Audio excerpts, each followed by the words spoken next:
Hi guys အားလုံးမင်္ဂလာပါအခုဒီတစ်ခုပြောဆိုင်ရှိရပေါ့နော်ဆုမြတ်နိုးမာကြီးဆုမြတ်နိုးရဲ့ကိုနီကီရဲ့ပေါ့နော်ကိုနီကီရဲ့မာကြီးဆုမြတ်နိုးရဲ့အကြောင်းပြောမယ်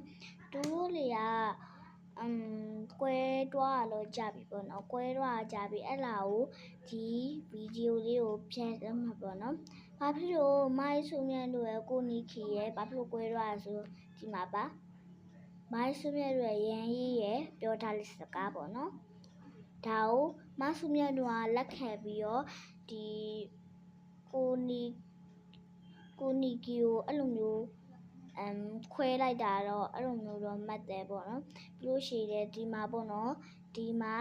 မိုင်းဆုမြတ်တို့ရဲ့ကိုနီကီရဲ့ဖြစ်ထားတဲ့ဟာကိုပေါ့နော်ဒီမှာ comment အောက်မှာ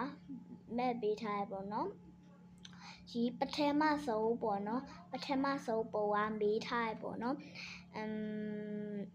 ဒါတော့ဘာဖြစ်လို့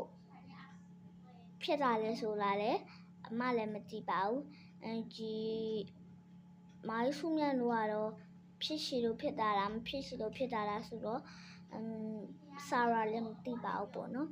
ဘိုင်ဘိုင်အဲ့လာပြပါ